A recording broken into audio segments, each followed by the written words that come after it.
Good afternoon, everybody. This is Steve Wilson from wateroperator.org, and today we're going to talk about groundwater and well care. So thanks for participating, and yeah, we'll just get right to it. Okay, so the webinar is not pre-approved. This isn't for CEU credit unless you've been informed by your state. So that means if you've reached out to your state or if you attend this webinar, you can also get a certificate from us and then take it to your state. And they may approve it after the fact. Depends on what state you're in. They all have different kind of rules. And so you can email us at info@wateroperator.org and after the webinar is over, and we will give you a certificate regardless. And then you can do what you want.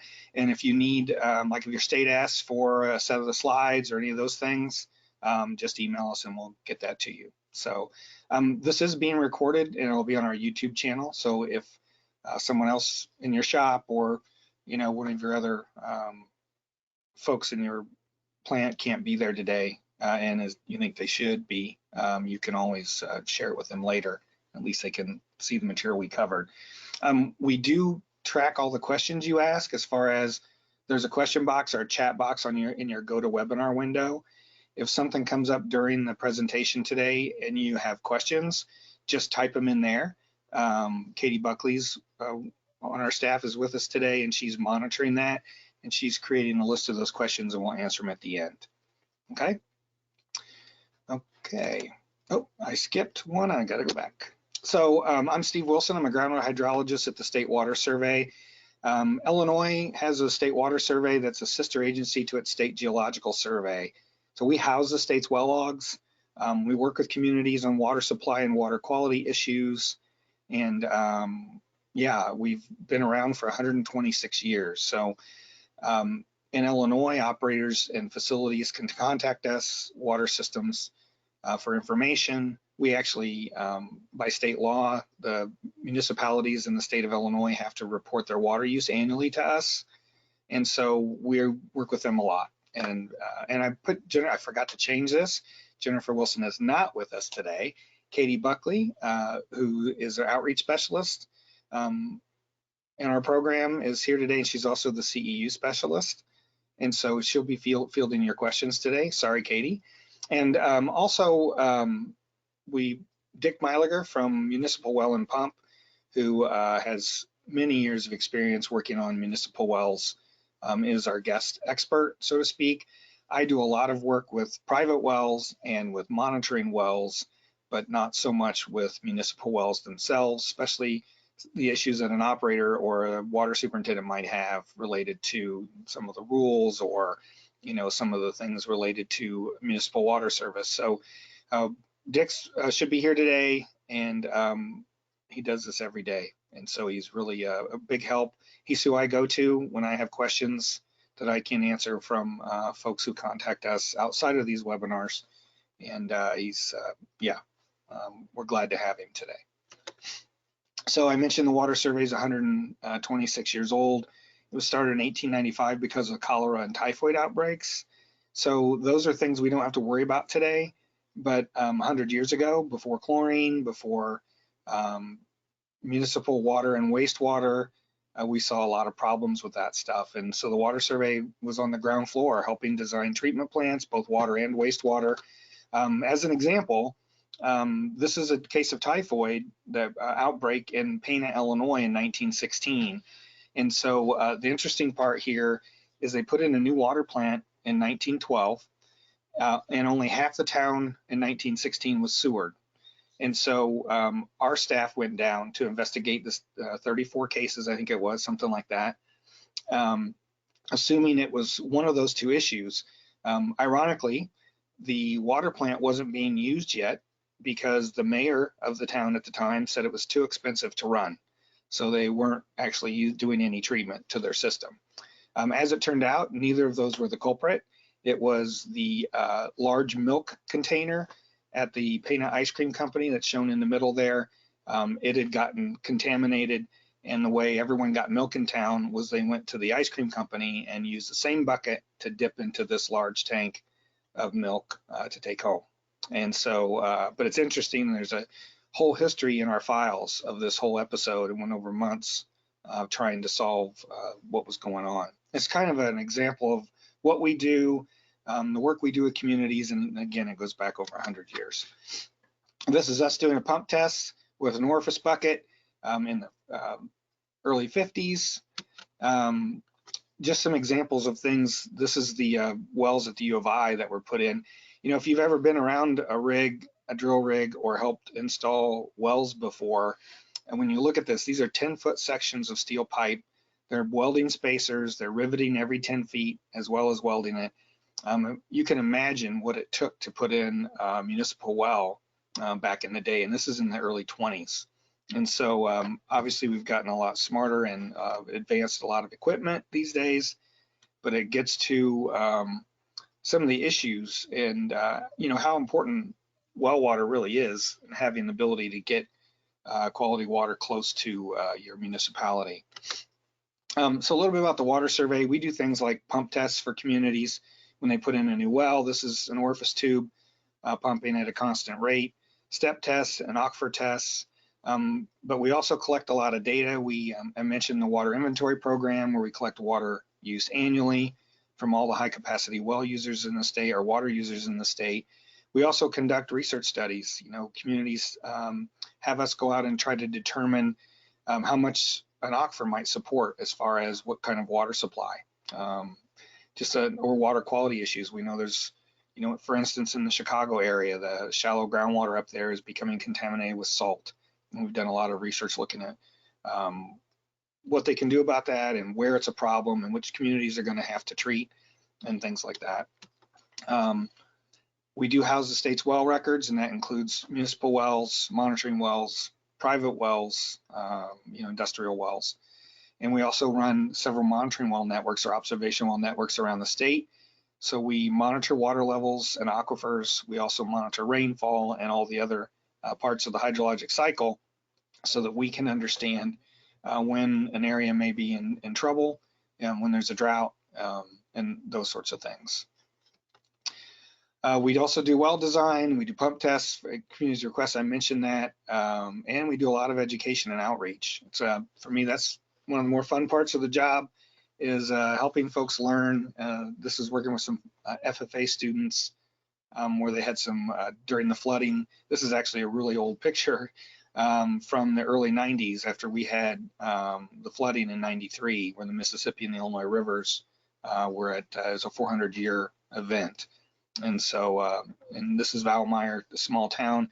They actually moved the entire town out of the bottoms of the Mississippi and up on a bluff after that flood event, because it basically just inundated the entire town.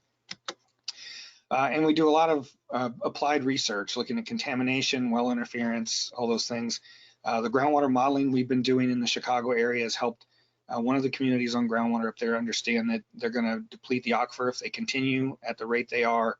And so they're going to another water source because of some of the work we helped facilitate those issues. So a little bit about groundwater. You know, as a water operator, and I'm assuming most of you are, for a small town or even a larger town, it's not necessarily your job to understand all the details about your well. That's what your engineering firm is for, and your contractor. But it's really important to understand those things. And so, you know, if you have a sand and gravel well, that's a porous system. So the water is everywhere in that sand and gravel aquifer, in between all the sand grains. So when you look at this as a block of sand, if you could, if you had the sand in a jar, there's about 30% is air. So in an aquifer, a sand and gravel aquifer, if it's completely saturated, 30% of that is water. The other 70% is the actual grains. And that's a measure of the porosity, is a measure of the pore space, or where the water can be, or the air, versus the total volume. And so in a uniform sand, it can be as high as 30%. So if you have an aquifer that's 100 feet thick and it's fully saturated, and sand and gravel, you took all the sand away, there'd be 30 feet of water everywhere. And in a large aquifer, like some of the major aquifers in the country, you know, that's just an enormous amount of water. You know, there's just, it'll never run out, so to speak. The other side of that, though, are fractured systems. Many wells are in bedrock. So water doesn't exist in the rock itself. It exists in the fractures between all the sections of rock and the fissures in the rock. And so it's really dependent on how fractured the rock is, how interconnected the fractures are, to understand where water flows and how much water is available to a well.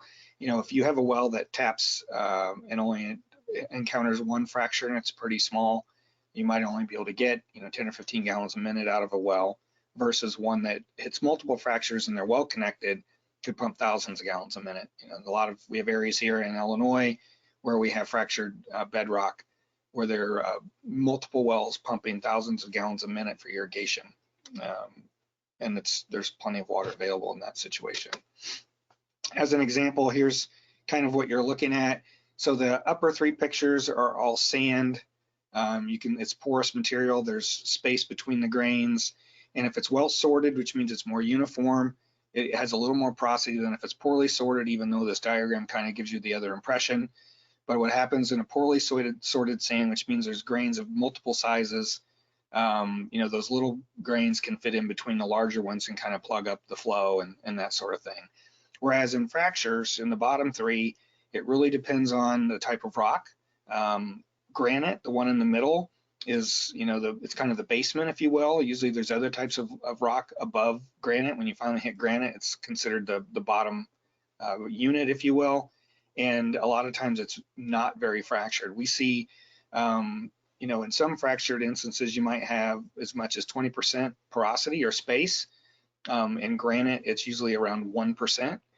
We have folks on the private well side who live like on the western slope of the Rockies, where their wells are only pumping a quarter to a half a gallon a minute, because they drill a 600-foot well and that's all you can get out of it. And so it really depends on where you're at, whether there's an aquifer available, and sometimes you have more than one choice. And if you're that fortunate, that's great, to have water from different aquifers at different depths. And then usually it's a matter of water quality. If the deeper water is better quality, you may go there. If it's worse quality, you may use the shallower one. And those are all decisions based on your local geology. So as far as, there's two things. Porosity is one term that you need to understand, and that's the amount of pore space available to hold water. And the other is permeability, which is kind of a measure of velocity. So it's saying how fast water will flow through that material. So gravel, the largest particles, up on the upper left, it can move as much as 3,000 feet a day. And, water doesn't just move on its own, it moves because of pressure. So if I had, there's two ways to look at that. Well, if I poured water on a table and then lifted up one end where the water was, it's going to run down the table. And that's because if you raise it up, then it's going to want to go to lower pressure. And so it flows downhill. In the same way in an aquifer, you have a recharge area on one end of an aquifer that's putting water in, so the water levels are higher, and it's flowing towards a river or a stream or the ocean where it's discharging, and that's where it's lower. So there's a head difference in different parts of the aquifer, and water is always trying to be flat, like it is in a bathtub. It's just a flat surface. So it's always going to go from the higher end, where the water levels are higher, it's going to try to go to the lower end. And the same thing happens when you pump a well. By pumping a well, you lower the water level in the well below what it is around the well, and so water starts coming into the well from all directions, trying to be flat again, right? Because it's a lower pressure. And so how fast it can move through those materials is in permeability. And you can see that as you get smaller particles like clay, so clay could have a porosity approaching 30%, just like sand does, but the grains are so small relative to the water molecules that it can barely move through that. So clay is not considered an aquifer, it's considered an aquitard or an aquiclude, and that means that it doesn't move very fast. And you can see here as little as 1 foot in 10,000 years. So when you have multiple layers, like in a glaciated environment, like we have in the northern half of Illinois, you may have 2 or 3 sand and gravel aquifers as you go down, and they're separated by clay and silt, and those act as aquitard and keep them separate. So there's very little movement vertically between those two aquifers. It's more horizontal movement that allows recharge to get into those units. On the rock side, it's the same kind of situation. It really depends on the fractures. And so it can also move very fast if it's the right type of rock and there's large fractures like a cavern. You know, Southern Illinois, Indiana, Kentucky, Tennessee. I know there's a lot of other areas that have karst, but in those areas, there's sinkholes, there's large caverns and caves. I mean, it's basically free-flowing water that can get in directly from the surface. And so permeability, you know, is basically as fast as the water can move. When you get down into harder material with less fractures, like shale is a great example because shale is basically cemented clay. So it's impermeable, as little as 1 foot in 100,000 years. So if you had a little bit of shale and you poured some water on top of it, it would, you know, obviously evaporate before it would ever move through it. But if there's a head difference and it's trying to get through there, it just doesn't. And so it basically completely separates geologic units that might hold water, and those act as aquitards or aquicludes. This is just an example of how, you know, if, I always say this, I grew up on a farm, so I always say, imagine a horse trough full of these materials and you poured water on the top evenly. And you can see how water's moving through the sand and gravel down as with a wetting front. The more water you put on, the more it's gonna go down, versus the other ones are all rock. And the crystalline bedrock is basically a term for granite. And you can see they're very small fractures, they're usually not connected. And in the real world, you have more on the side, the lower right, where it's multiple units. This is also a simplification. Most bedrock geology is not level flat, they're at an angle. And they, you know, they get thicker and thinner and those sorts of things. But through a sandstone, you can have water moving similar to a sand, depending on the sandstone and how cemented it is. But then when it hits dolomite or limestone, those fractures are a lot of times represented by bricks. And so water's moving through the fractures there, and it doesn't actually move through the rock. And so that's just kind of an overview of understanding your geology will tell you a lot about water availability and all those sorts of things. This is from a document that Iowa puts out, Department of Natural Resources, and it really shows the variability that you can have. You know, the shale again is an aquitard, so you can see the water level in the deep well is up into the shale. That's because there's pressure on the system down in the limestone and the sandstone from somewhere to the left or the right that we can't see that's at a higher elevation. So it's the recharge area. And so what that does is that pushes water, it wants to be level, and that's called the potentiometric surface. And that's where the water pressure is equal to the air pressure, atmospheric pressure. And so if you have a confined aquifer like this and you poke a hole in it with a well, however far the water comes up, that's the pressure head in the system, no matter what the depth is. We see a lot of wells that might be 400 or 500 feet deep and have a water level in the well that's only 40 or 50 feet deep. And that's because somewhere further away in that same aquifer, water levels are higher and they're pushing on the system because it wants to be level again and equal pressure. If there's enough pressure, it can actually even cause water to flow out the well, and that's, you know, a flowing well. But whenever the water level is above the aquifer, like it is here, it's called Artesian, and that just means it's under pressure. Yeah. Oh, I should go back to that really quick, just because, so in the upper very part of this, it says glacial drift. So you have sand and gravel, clay and silt, and that's what was left by the glaciers. So as they melted, these are like a cross section of a riverbed, which you can see the small river that's in the diagram at the top. But when the glaciers were melting, all of that sand was the river. And so a good example, if you, you know, any major highway that runs across a large river like the Mississippi, where, you know, where it crosses between Illinois and Missouri, or the Ohio River, when you go down into those bottoms, it might be 5-7 miles before you actually get to the river. At one time, that was the bank where you drop down in elevation, and that entire thing 5-7 miles across was the river. And this is what we have left today. And that's because, you know, the glaciers were thousands of feet thick, and when they started melting, they left a lot of material. And that's why most areas along river bottoms are really sandy, and you see a lot of irrigation. And it's because that is all sand, because at one time that was all the river. Here's an idea of water flow. So when water infiltrates into the ground, it usually reaches the water table and then into an aquifer, which can be different, and it eventually is going to discharge to a stream, a river, the ocean. And so this is just a diagram of how that happens. So if you look at on the left where it says recharge area, up at the top in the soil layer, there's a dry area before you get to the water table. That may not be an aquifer, that could actually be clay. But if you dig deep enough, you're going to hit, it's going to be completely saturated. And that's just because of shallow infiltration. But once you get to an aquifer, water's going to move slowly. It gets down in the aquifer. It can go, it can discharge to a stream, or it can keep moving down in the system. And so this is really blurry, and I apologize, but those white letters there are days at the top where near the seep, decades, centuries, and millennia.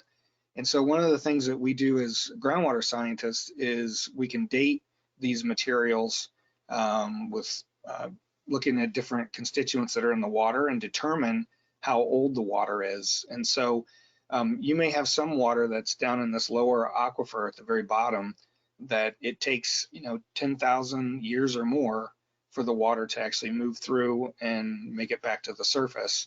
But that said, there's only a given amount of water on the earth, and so it does get recycled. And so it will eventually come out, it'll end up in another spot.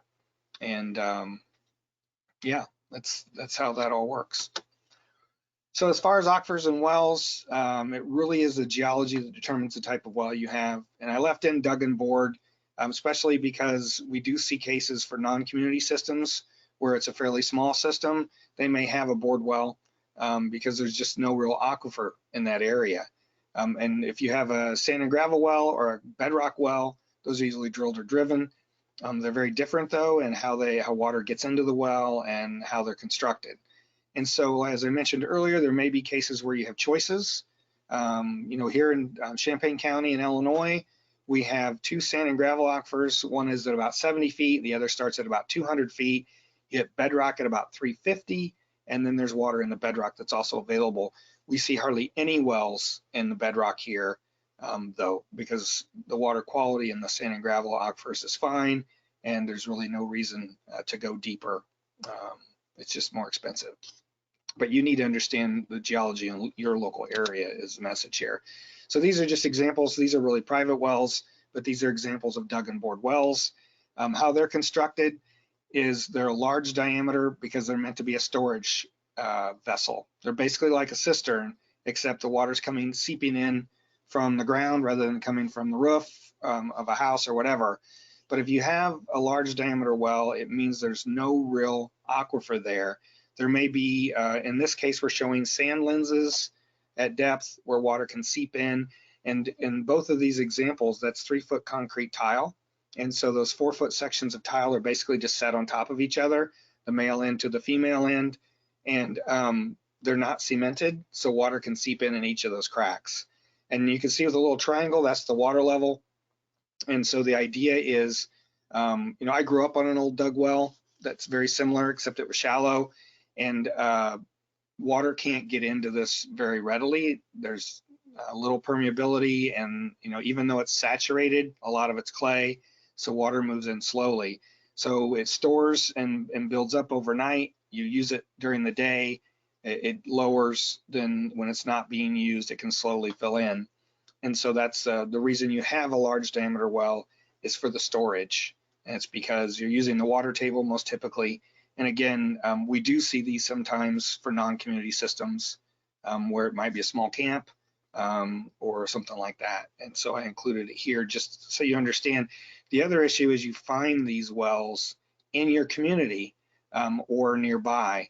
So we actually did a well sealing demonstration in Macomb, Illinois in 2017. And someone bought a house 4 blocks from the town square in Macomb, and Macomb's had city water since 1916, and it's a town of about 15,000 people.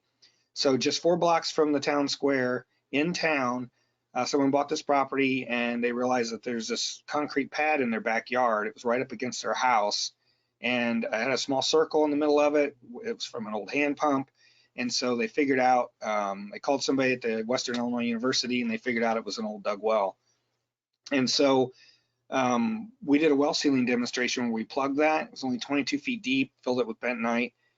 And so those are really a concern. If you have a shallow source for your well field, having these old wells could be a direct conduit to your aquifer. And in this particular well that we did the well sealing demonstration, we brought in a bunch of local health professionals and gave them CEUs to watch us fill that in and understand why that's important. There were about 10,000 cigarette butts and several lighters. So the person who'd lived there before, the hand pump was long gone, so there's this little 3-inch circular hole. He thought that made a good ashtray. And so for years had been putting cigarette butts down that hole. And so you just, you know, in this particular well, it wasn't a concern for the well field for the town, but there's a lot of cases where that might not be the case. So sand and gravel wells. So you're getting your water from the sand and gravel. The idea is to let the water through, but keep the sand out. So you use a well screen, which is what's in this picture. And the size, this is stainless steel wrapped wire, and the size of the space between them is based on the size of the sand grains when you're drilling. So the driller will collect samples as they drill. And if you had, you know, a given height of aquifer, let's say the aquifer is 50 feet thick, typically the finest sand is at the top, the coarsest sand's at the bottom. And so also because if it's for a municipal supply, you're trying to maximize the water availability for your well, you typically put a sand and gravel well screen at the bottom of the aquifer where the grains are bigger, so you can have a little more flow. But it's sized based on the grains, and that's usually sieve analysis that's done to determine what's the best size screen to put in, whether it's a 10 slot screen, which I believe is, yeah, or 20 slot or whatever the term may be for how they're using that. So they're always, the casing, at least for a domestic well, could be PVC or steel. I don't think you see much, depends on the state what the rules are, but it's usually a stainless steel screen that's woven like this is. For a private well, this would only be 4 or 5 feet in length at the bottom of the well. For a municipal well, it could be 20 or more. It can also be the case for a municipal well that if you drill and find more than one aquifer separated by clay, you may, we see cases where you put in multiple screens, one in each of the sand units with a solid spacer between those, solid pipe between them. Here's a typical well log. This is a domestic well, but it really shows you all the information. It's sand down to, so they found, if you look at the geology number 18, you can see that the log shows when they hit clay, they hit sand at 204, it's a fine clean sand, and then it got coarse down after 230. And so they put the screen, they put an 8-foot screen from 240 to 232 basically. So they put in 230 feet of solid casing and then the screen. So the thing about a sand and gravel well is water only comes in through the screen, right? The rest of the pipe is solid. Water can't come in at 10 feet or 20 feet or 50 feet or 100 feet. In this case, there's 230 feet of solid pipe, and then there's the screen after that. So the only place water can get in is the screen. And that's important because if you're, you know, there's areas where you may have 100-foot thick aquifer, sand and gravel, and it's sand at the surface. Again, along a river, for instance, a major river, there's likely to find that. You don't want to be pumping water that's at the water table, even though that is the aquifer in that case, if it's only 10 or 15 feet deep, because that water is much more likely to have surface contamination. You'd rather have your screen at the bottom. You may still have issues if you pump a lot, but you know, sand is a natural filter, and a lot of times you see the water at the bottom is a lot cleaner, if you will. In an agricultural area, we've done some work looking at nitrate levels, and once you get past 30 or 40 feet, you start to see the nitrate levels going down. And so the best water, if you will, in that case related to nitrate, is at the bottom of the aquifer. And that's really just because it breaks down as it moves and it's in the environment for a while. So the other kind of well is a bedrock well. If you have a bedrock well, as I mentioned, water doesn't come from the rock. It comes from the fractures in the rock. So you can't have solid casing, because then the fractures would butt up against the solid casing and you wouldn't have any water available. So typically a bedrock well is drilled. In this example, they're showing overburden, which is the clay, silt, and sand, or just the soil layer, if you will. And then once you get to bedrock, then you usually go 10 to 20 feet into bedrock and you seat the bottom of the casing. So if you can see that on this diagram where it says steel casing, it only goes down past the first fracture, which are the thin blue lines. After that, there's no casing. The bedrock itself acts as the casing, because you're drilling a hole through solid rock, it's going to stay there, right? And that way, any of the fractures that you come across will be able to provide water to the well. So in a sand and gravel well, all of the water is coming from the sand and gravel near the well. But in a bedrock well, it's coming from fractures. If you only hit one fracture, it depends on where that fracture runs and what other fractures it runs into to determine, one, how far water travels to get into your well, and two, how much water may be available. So in some cases, your bedrock well may have a larger area of influence, if you will, where it may be susceptible to surface contamination. For instance, if those fractures run to the surface or close to the surface, and there aren't very many, so they travel a longer distance. Yeah, and so you just need to understand those things. And it's like I mentioned karst earlier, because water can flow through that kind of rock and basically break it down over time, which is why caves are formed. Also sinkholes, they're usually have a lot of surface influence in the water quality, so much so that they almost always require treatment like they're a surface water supply. And that's just the nature of that type of geology. So it's good to know, what type of rock you have, what kind of influence, cone of influence or area influence you might have with your wells. And here's an example. And this is actually a non-community system. It's Camp Algonquin in Algonquin, Illinois. This is their well. So they have a 5-inch well. They drilled to 260 feet. If you look down at number 18 on the bottom right, at 257, they hit shale. So they got 3 feet into it before the cuttings got up, and they decided to stop because they're getting the water from the broken limestone and the limestone bedrock. So that started at 189 feet, the limestone did. And so you can see in the casing record, number 15, they used 179 feet of PVC, and then they had put 20 feet of black steel below that. And so when you're seating the steel casing into the bedrock, you'd break the PVC trying to do that and make that a solid fit. So they use steel at the bottom and then add the PVC on up just because it's cheaper. And so you can see that the casing went 10 feet into rock, basically, and then stopped. So from 199 down to 260, that's an open hole. And any fractures they hit, are contributing to the well.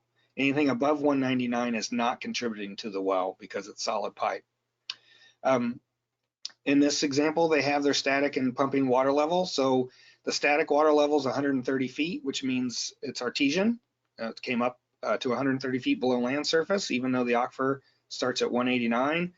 And they pumped it at 25 gallons a minute for 2 hours, and the water level dropped to 160. And so that's actually a pretty good supply. And I'm sure most of the time drillers, when they're installing wells, if they do a pumping test like this, they're using a bigger pump than what's going to go in it. So, they may have put a 15-gallon a minute pump here for this. And if they were going to put in a 25 or a 30-gallon per minute pump, they probably would have pumped this at 50 gallons per minute to make sure. Okay.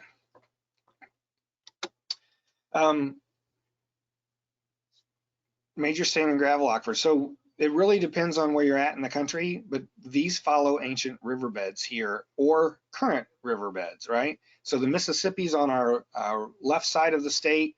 Part of the Illinois River runs through the middle, but the two largest areas there in the middle of the state where we have sand and gravel are buried, and they're from an ancient river valley before there were glaciers. And the glaciers came in and basically filled it all in with sand. So we have this large aquifer in the center of Illinois that is over 100 feet thick. It's as much as 15, 20 miles wide, and it's a major water source for all the communities in about 14 counties. This is the ancient Mississippi. I guess the idea here is just to give you an idea of what kind of information is available. And so this is basically where the ancient Mississippi ran when it ran through bedrock. So think about the Grand Canyon and how deep it is. We had something similar in Illinois, and then glaciers came along and filled it up. And so now it's buried hundreds of feet below land surface, and it's mostly full of sand. And so those acted as the discharge points as the glaciers melted. So just like any other river, you know, there's sandbars and gravel and all those things. And that's because of the velocity of the water. So the larger materials at the bottom. But knowing where these things are and understanding the geology allows us to know where there's good water supplies available in sand and gravel units anyway. And, you know, again, this is just to show you what information might be available where you are. If you talk to your state geological survey, USGS, or your state resource agency that maps aquifers. And if you don't know who those folks are, we can help you find them and that information. But if you Google it, you're likely to find all of this type of information. How thick the unit is, where it starts, the elevation, is just really useful. And we do a lot of mapping, like this effort to show the difference between the Tampico and the Sancote Aquifer. That's the Mississippi River on the left. And this clay till, this big mound, is where a glacier stopped and basically deposited everything it dug up. And so, you know, again, understanding the geology will tell you, like the Tampico Aquifer in this instance is part of the water table. It's all sand. If you're in an area that has the lake clay or the clay till, then it's more confined, but it's all running to the Mississippi and discharging there. And so by knowing the flow direction, you know which way contaminants are moving. The Sancote here is a pretty pristine aquifer, just because all the water's coming from further to the right where it's all buried. Geology is complicated. This is a diagram from the Mahomet where, you know, we talk about 150 feet thick sand, and then there's another layer from another glaciation. This is what it really looks like if you were to map it and had enough detail from, enough core samples and enough drilling. And so there's a lot of units, small sand and gravel units that were left by the glaciers. The bottom unit on top of bedrock is more thick and more extensive. And as I mentioned before, when you put in a public well, a municipal well, you're usually putting it at the bottom with a larger screen. We also have bedrock in Illinois, and I'm using Illinois as an example today, which, going back to this, these are shallow bedrock aquifers, so they're closer to the surface, maybe 200 or 300 feet below land surface. But after that, it's all bedrock, and we actually have some sandstones and other types of water-bearing units at depth. This wavy line at the bottom that denotes the aquifer is not because of the geology just stops and changes there. It's because further south, it's saltwater. And so it has enough, its TDS is too high and requires treatment. And so what's interesting about this is the deep aquifer in the Chicago region. This is it, which Chicago is on the northeast corner of our state here. There's so much pumpage that they've lowered water levels in the deep aquifer, and this salty water is migrating north. If they keep pumping this way, eventually the entire aquifer will be unfit or will require desalination, basically, to be used. So it's a big deal. We're talking 6 million people up there eventually. I mentioned water water flows downhill on a free surface, but water flows towards lower pressure. The best example I can give you that is a juice box. So, you know, you got kids, your kids have a juice box or one of those pouches. They put a straw in it. What happens when they squeeze it? Water shoots out the straw. It's because of the pressure on the system. It makes the water level go up in the straw. The same thing here. There's a recharge area, and these are the deep aquifers where it says industrial site in Chicago. That's a deep industrial well. That's in the Ironton Galesville and the St. Peter Sandstone. And so the red dashed line is actually the water level. And because of pumpage, in the center of this map or this diagram, the water level at Elmhurst is lower than in Chicago, even though this looks like water's flowing from left to right. It's actually flowing in both directions, like the arrows show, towards the area of lowest pressure. And that's because there's more pumpage near the center of this particular diagram. And so the water levels have been lowered by pumping, and so water's flowing towards that cone of depression in both directions. Okay, so this is just another example. I need to fix this because it's kind of hard to understand, but each of the solid black lines is a unit, differentiates a unit. So the Artesian aquifer near the bottom is where the two well screens are. Then there's an upper confining bed right above that, that's a clay. And then there's a water table aquifer, that's the sand, that's shallow sand. So there's a recharge area off to the right. That's what we're seeing up here for the Artesian aquifer, and that's because the geology is not flat. It's usually at an angle, and eventually it comes to the surface somewhere, and that's where all the water is getting in. So water's moving from the recharge area where the water level's that dashed line, and it's pretty high, and it's causing water levels in these wells, even though they're further away, to be up at that piezometric level is what it calls it here. If you happen to be low enough on the landscape, like the well that's on the far left, it could be a flowing Artesian well. And we certainly see that in different parts of the country where the water levels are so high that when you put a well in, it actually, the water level's above ground, and so it'll flow. And the water table well, it's showing you here that the water table is at a different elevation, and the water table is that upper black line where it says it shows the stream, and then the water table that's actually should be dashed as well, because it's showing you that the water level in the water table is actually lower than the water table itself. And because of that, that upper confining bed, there's actually water moving up through it towards the water table aquifer because the pressure from below is higher than the pressure from the water table. And so water's slowly moving up through the upper confining bed, again, because of pressure. Okay, aquifers versus aquatards. You know, an aquifer is a geologic unit basically that'll yield enough water for of a sufficient quantity. So that for private well, what you might call an aquifer for a private well owner, a community would say that's not an aquifer, it doesn't provide us enough water. And so it really matters. That's kind of how the definition is evolved. And the same thing with an aquatard, it means it's not enough water, an appreciable quantity of water.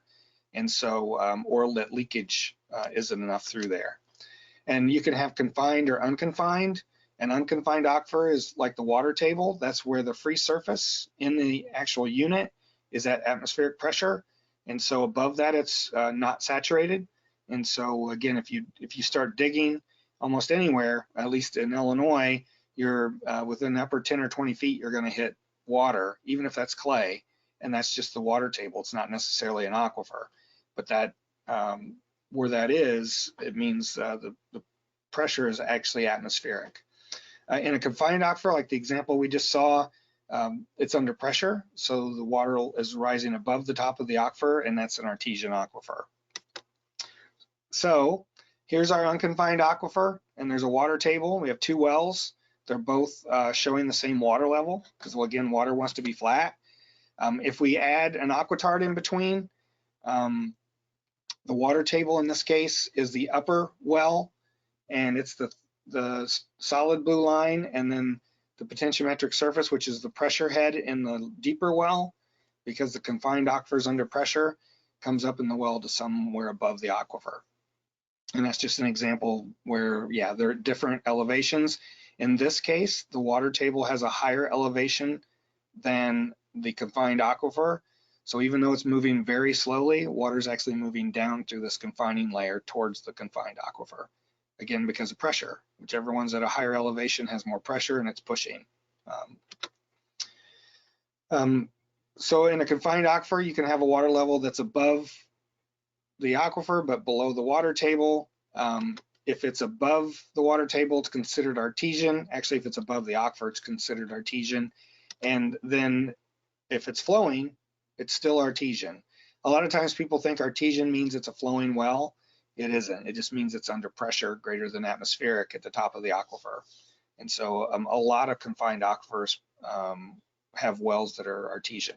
It's just they're not flowing. I won't show this again, but if you look at this, this is the same diagram.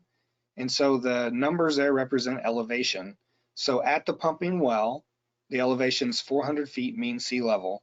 So if you look at the upper diagram, you can see that's the lowest point right at the well.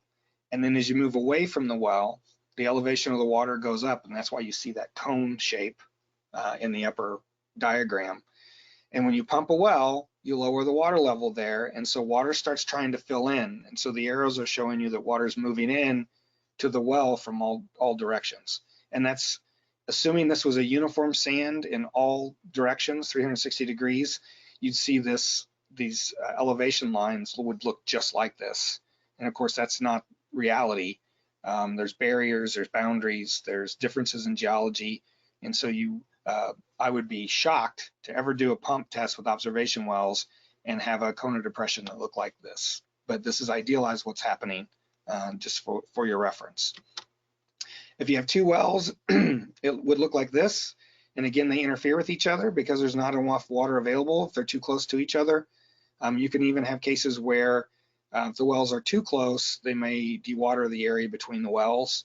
And that's why well spacing is important, and why wells are designed based on pumping rate and aquifer properties, as far as if you have a well field, how close they can be together, how far apart they need to be so that there won't be well interference if two are running at the same time. And you know, there's common practice for how to do that. And it's based on running a pumping test and understanding the aquifer properties, the permeability, transmissivity, a few other things. And so it's important. You can't just put two wells wherever you want or more if you have a larger well field. They need to be spaced properly. You can also be close to the edge of an aquifer, and in this case, it shows you that there's not as much water available on the left side as the right side because you hit the boundary.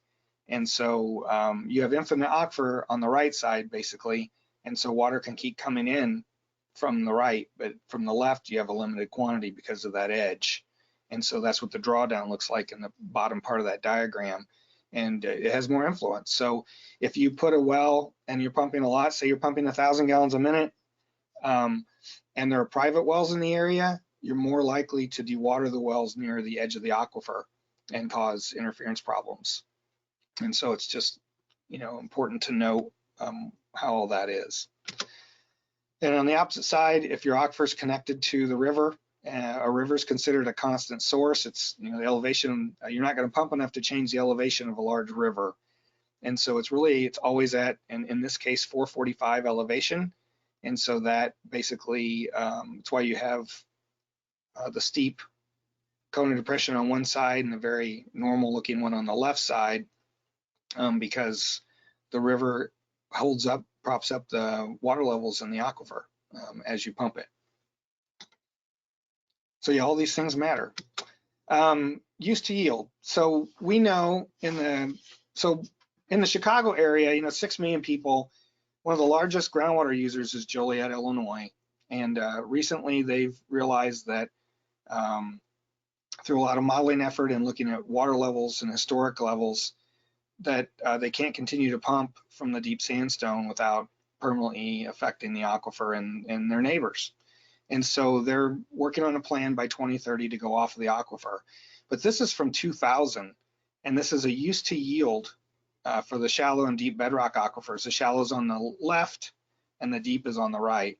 So what we estimated is the long-term yield of the bedrock aquifer in that area in 2000, 22 years ago, showed that that entire area, or a lot of that entire area, those are townships, were already over 90% of their use to yield ratio. So they're already using over 90% of what was available, and in many cases more than that. Back in the 60s, we estimated that the potential yield of that unit in that area was around 65 mgd. By 1980, they were pumping over 180 million gallons a day out of the aquifer. So they went to Lake Michigan as a water source and dropped that to 25 or 30 mgd back then. This is by 1985, let's say. And now that area, they're pumping over 100 million gallons a day now from the deep bedrock because of the population growth and expansion that's gone on in the metro area of Chicago. So there's a real problem. I know Illinois is fortunate in most cases as far as being having water issues compared to out west, but we certainly have our areas where the amount of people and everything else are causing some interesting problems. And this is the same area where the salt, road salt issue has caused a lot of the shallow aquifers to be contaminated, and it's going to take treatment in order to deal with all of that. So we need to be better stewards. We need to understand what we can and can't do, and that's kind of the example here. Road salt, I mentioned road salt. So there are natural chlorides, which the image on the right is that deep bedrock aquifer again, and where that wavy line is, the chlorides even get higher. But we have, you can see that there's a lot of lower chlorides, and as you go south, it gets more. And again, because of pumpage in the north part of the state of the deep sandstone, we're seeing those higher chloride levels migrate north. In the middle image, it's sand and gravel aquifers. Really, these are wells that are either on a major aquifer or maybe on a smaller aquifer, where we've, we have a lab, we sample a lot of wells around the state. And, it's really hit or miss. We know that in the Mahomet, which is the large sand and gravel aquifer in the middle of the state that goes east and west, there's some one area where it's upwelling, deeper bedrock aquifers upwelling into the sand and gravel. And it's causing, and we know there's one small area near Bemidji, Illinois, where the chloride values are increasing in the Mahomet, where they're not in other places. And then the image on the left is chloride values in our major rivers in Illinois. And, there shouldn't be chloride in our rivers in Illinois. And you can see the effect of road salt, especially in the Chicago metro area. And this is all man-made issue. And so understanding all those things, if, there are certainly surface water supplies in Illinois, especially up in that area on the Fox River, for instance, there's several. And so what we need to do and what it's going to cost to treat water and all of those things are affected by the way we take care of all the things we do as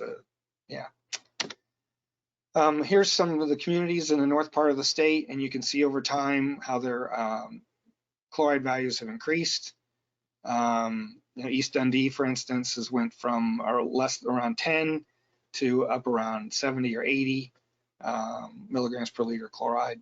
A lot of them are going up, and it's just, and this is an older diagram, only goes to 2000, so they're higher today. Okay, so I want to talk a little bit about wateroperator.org, which is, the program that we run here that provides resources. And so the website is wateroperator.org. This is the front page. And there's a lot of things available to you, especially for an operator. There's a calendar that lists all the CEU accredited events in your state, and that's for all 50 states in the country. And I'll show you a couple examples. And really what it is, it's a clearinghouse of information for anything related to water and wastewater. We've tried to do all the legwork so that it's easy for you to find value-added information related to whatever you might be interested in, whether that's PFAS or arsenic or O&M manuals or, preparing for an exam to get your next class of license. All of that information is available here, and it's all free.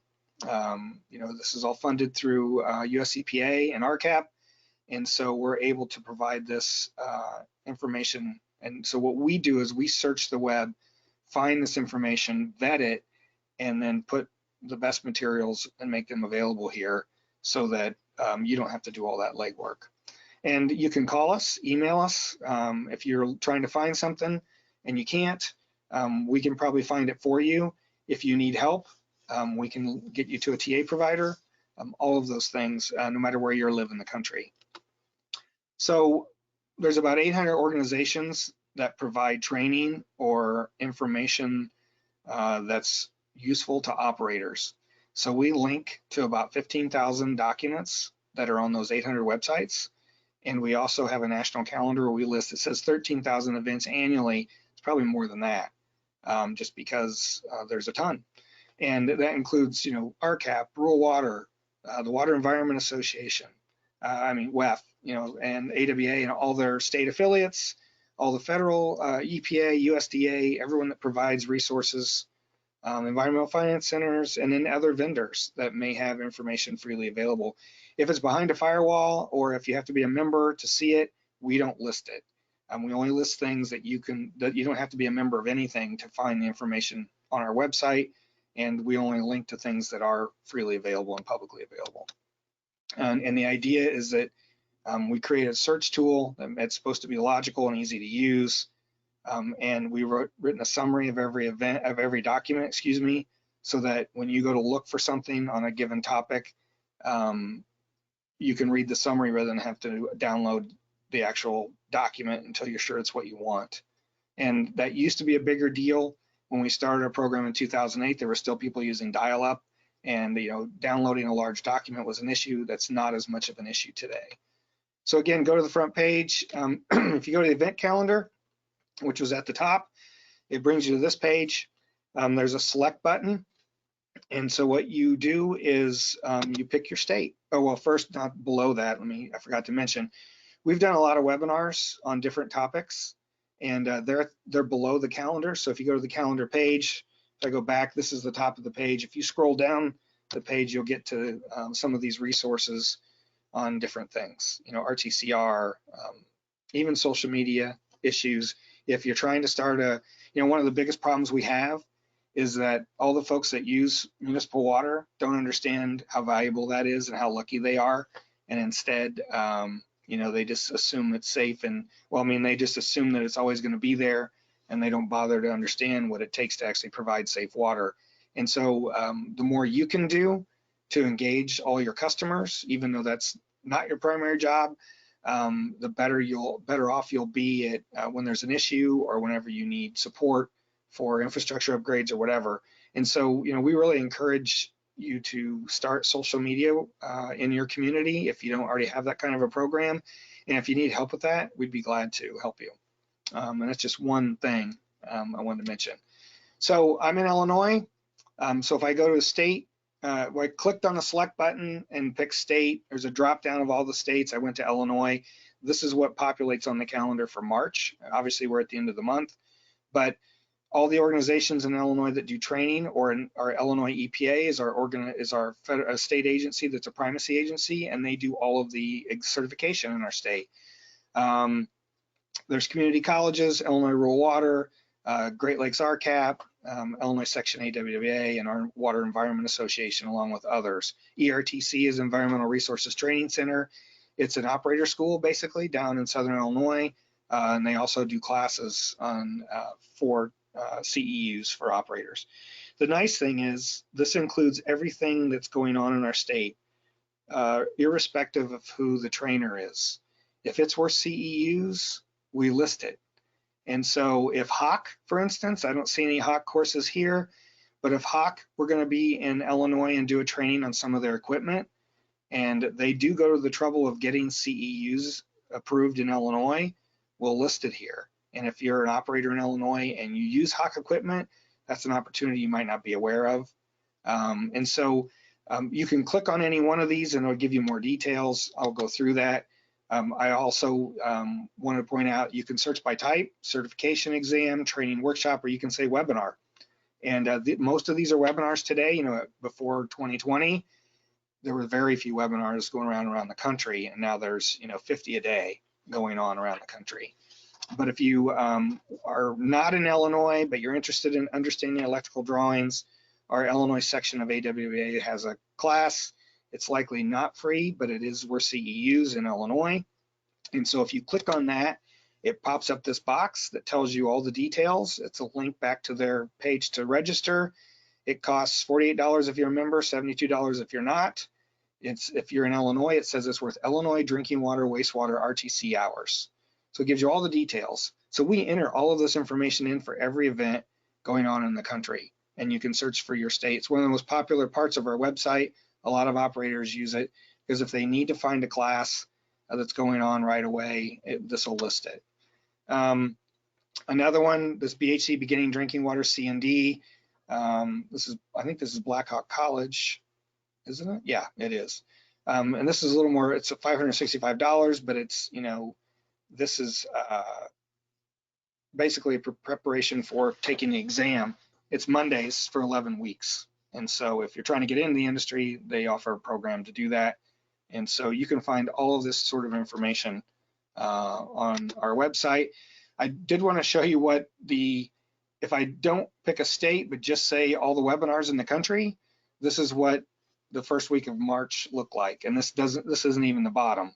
So, everyone, because of the pandemic, has obviously taken on doing webinars and workshops online when that not used to be the case. But you can see, the deal here is you're not going to click on all of these and look through them. Some are water, some are wastewater, some are specialized, but you can go in and there's just the rest of the calendar for this month. It's amazing how much there is available.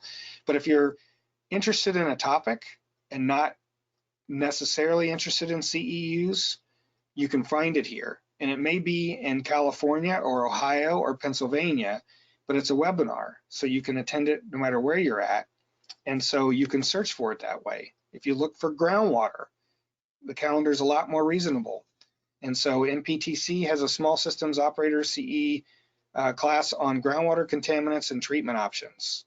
So that's this Thursday. It's in 2 days. If you click on it, it tells you that it's no cost. It's in Wisconsin for credit, but that doesn't stop anyone from signing up that's not in Wisconsin, unless they, basically are full and ask you not to. What we found is that most of the trainers around the country don't mind that operators find their stuff from us, even if the operators are not in that state. And so they've been really good about that, just because, and what you can do as an operator, if you take this class, you can do the same thing I mentioned at the beginning of today. You can go to your state primacy agency or your certification body and ask them if they'll accept it. Try to do that in advance. You have a better chance.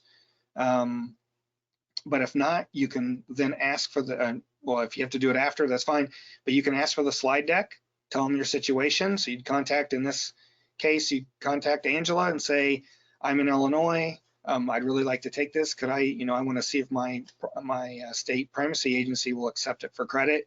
Could I get the slide deck and try to get approval? And, most of the time that benefits them as well. So it's maybe worth your effort. So you could say water treatment. Again, I guess I went to the same one for some reason. I'm not going to show it. So the other thing, under resource library, if you click on it, you get this list. There's a document search. So if you're, say you have chlorine treatment and you're having THM problems or whatever, you want to learn more about other types of disinfection. You can find that here. So when you go to the document page, you get the same select button and it's got the same options, but this time you'd probably click on a category. So there's 4 things you can click on: category, type, state, or host. If you know there's an organization that's doing a webinar or a class that you want to, or I'm sorry, we're on the documents. If you know that there's a document that this particular organization has, someone told you, yeah, you need to go look at this, you can go down to, you can click on host and search for that host and find the document that way.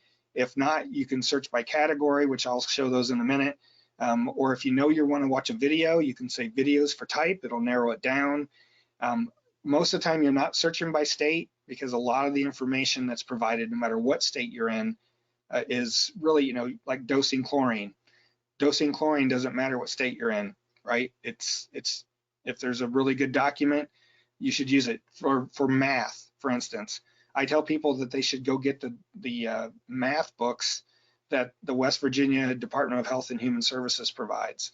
They have one book that's for classes 1 and 2 and one for 3 and 4. They're excellent. They're all math problems. They really help you prepare for the exam. And so it really doesn't matter. State's really what you typically don't look for in the search criteria. And as far as categories, we list both water and wastewater. Some are specific: biosolids, nutrient control, disinfection, water treatment, innovative water technologies, and then some really cover everything. You know, operation and maintenance, water reuse, consumer information. There's a lot of good information on a lot of these topics. And so, our water security emergency response. And so when you go to search, when you click on the select button, you'll get those 4 options: category, state, type, and host. And so if I pick category, you can see the list there that one of the first ones is arsenic. And so I clicked on arsenic and then clicked on retrieve documents. Here's 187 documents related to arsenic. You might want to narrow that down, but I'm just showing you this to start with. If you look at the second one there, the title is clickable to get to the actual document. The summary explains what's in that document, and then the source page it came from and who the host is. You know, we're not taking credit. We're trying to get you to Virginia Water Resources Research Center or the US EPA's website or whatever. And speaking of the EPA, there's a ton of great information that they provide, but finding it sometimes can be a major issue because their website's so huge. And so we've gone in and linked to all of those documents, and to make it a lot easier for you to find them. And so that's the advantage here. Everything's topical. We've vetted everything so that you're not getting, you know, if you search on Google, you might end up on a web page that you don't want to be, or you may have a document that's trying to sell you something. None of that's in here. There's no sales pitches, no anything. It's all just providing resources for operators. If I say iron, iron, arsenic co-precipitates with iron when it's oxidized. And so that's an advantage. If you are a groundwater system and you have to remove iron anyway, a lot of times you'll see a reduction in arsenic from your source water in the well just by removing iron. So if you want to optimize that, you can. That's a search you can do. And so the 8th one down is arsenic removal during iron removal. And this is a PowerPoint presentation from US EPA. It's a little older, but it's very relevant. It's a great example. And I've done some arsenic research, so I'm kind of partial to that kind of work, and we've seen how successful this can be. And so if you go to that, you pop it up, you get this, Darren Lytle, who's still at US EPA at ORD, did this webcast back in 2004, and I won't go through the whole thing, but basically it talks about a typical plant and trying to remove arsenic and manganese. And so when they put the chlorine at the end, they see 50% of removal of the arsenic. When they put it at after the aeration but before the filters, they still see 50%. But when they do the chlorination first, same amount of chlorine, same contact time, now they get 75% removal. And so one simple thing you can do to remove more arsenic without changing anything really, no additional expenses once it's in place. It's just a neat example of how there's a lot of information out there that you may not be aware of. That's all just you weren't aware of that webcast or whatever. So I do want to mention we have this CEU class for public water supplies. It's called Groundwater and Well Care. You can find it on our front page. After you click on this, and if you want to look through it, it's a self-paced class. It's the only one we offer because we're not trying to be a trainer. We were asked to do this originally to help non-community systems, because they're very much like a private well in that, if I run Camp Algonquin, that's the example I used earlier, I'm not a water operator who's trying to purvey water and sells it to my customers.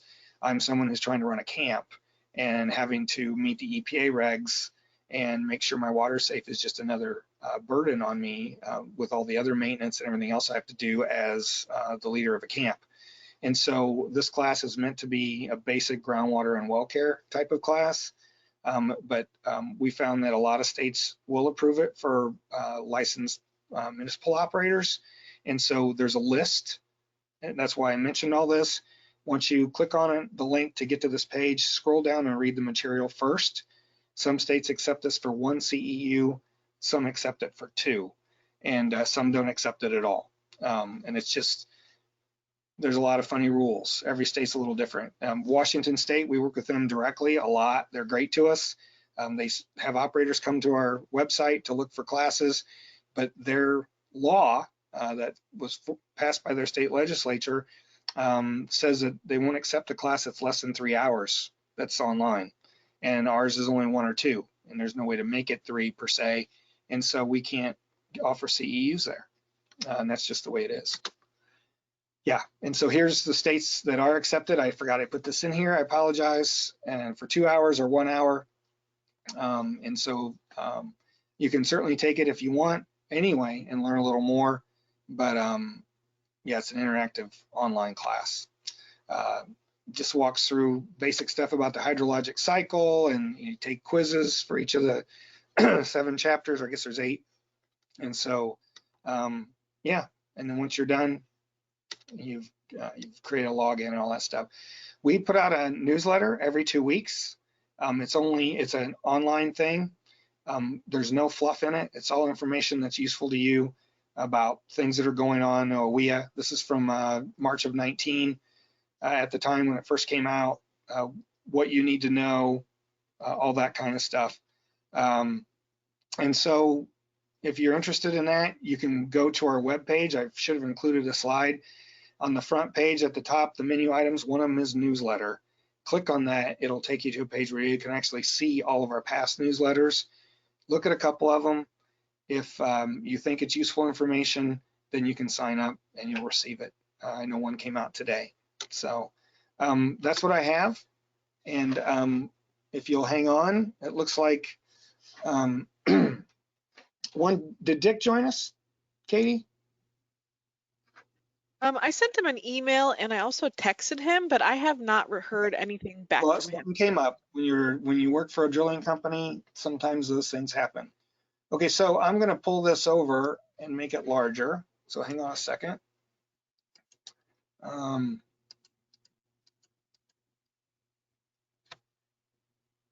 Yeah, because we also had 2 questions that came in advance. They came in right at the end. And so I'm going to answer that first. So one of the questions we got a couple days ago was, how often should static and pumping water levels be measured? And so from our perspective, and I'm looking at this not necessarily from the community's perspective, but from the data perspective, having information available.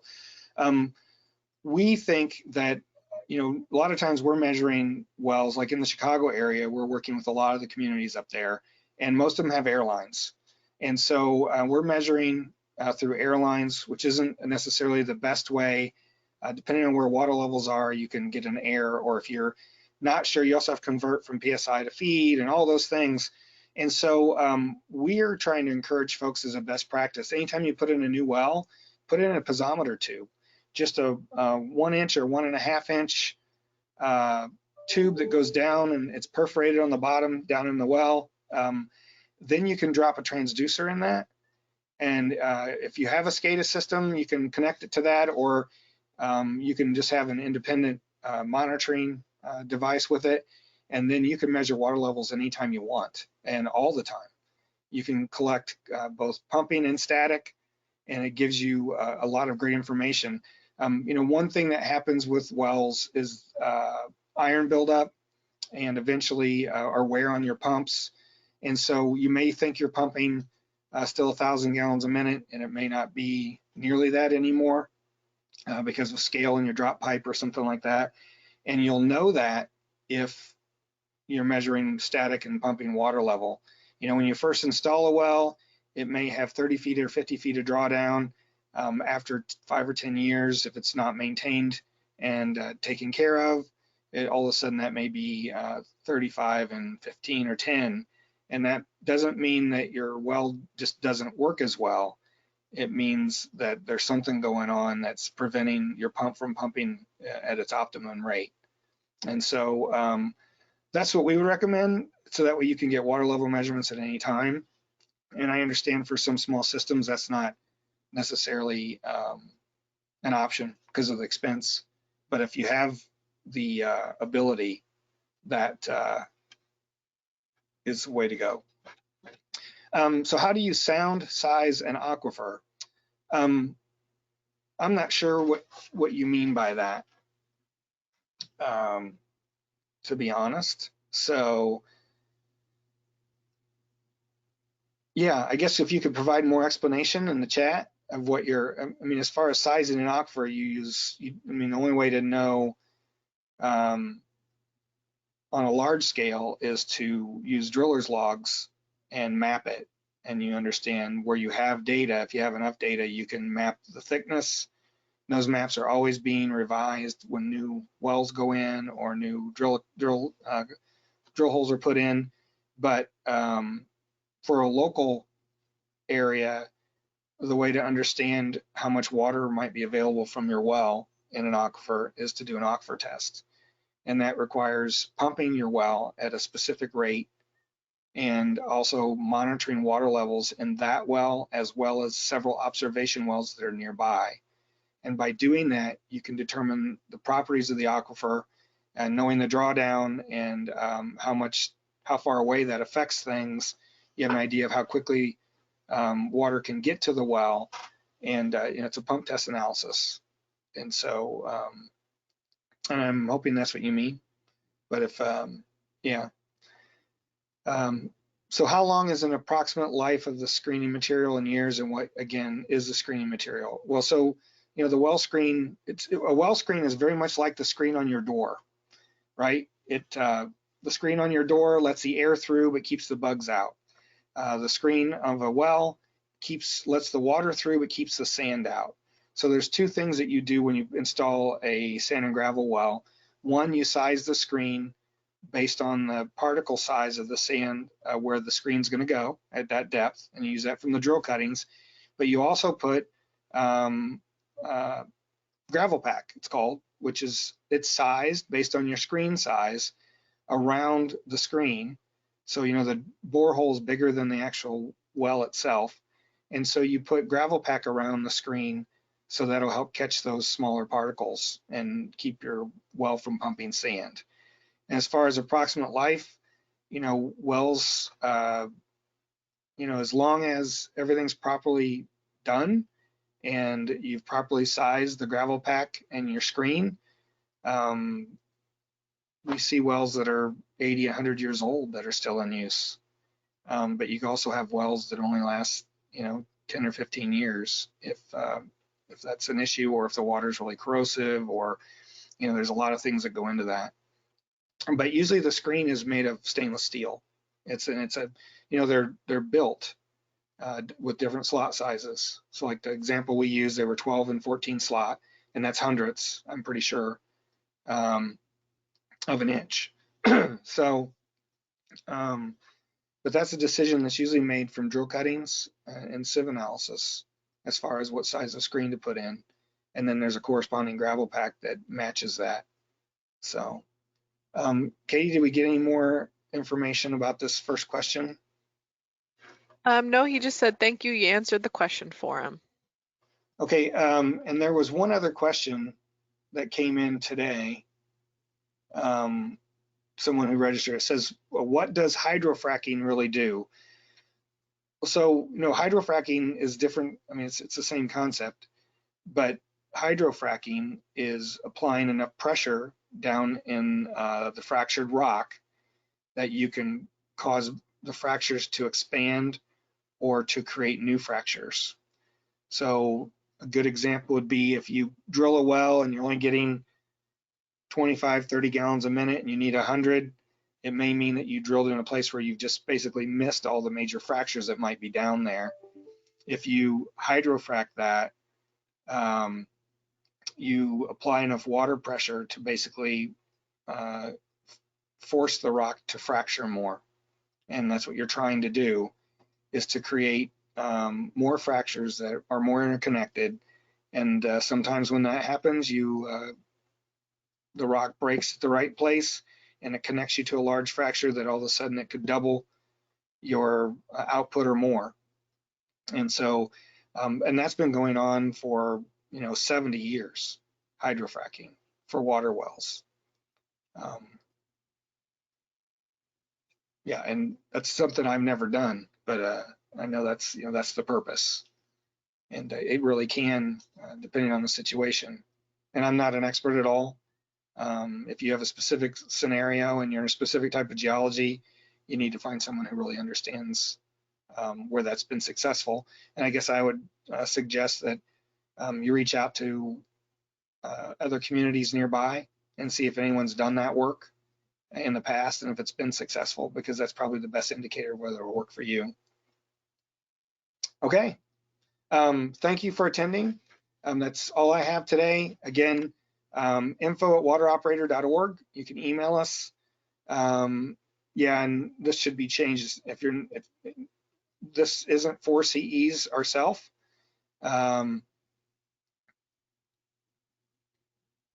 But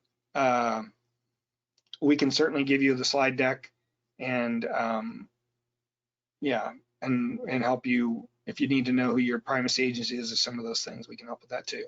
So your opinion of removing shale flour. So this is why Dick was supposed to be here today. I really don't know what shale flour is, and I apologize, but that sounds like something I probably should know. Yeah, I just Googled it and I'm not getting.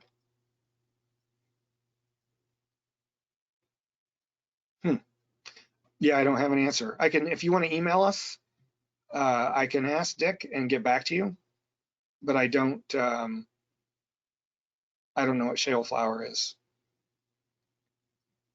So again, thank you. And with that, I think that's the end of our webinar today.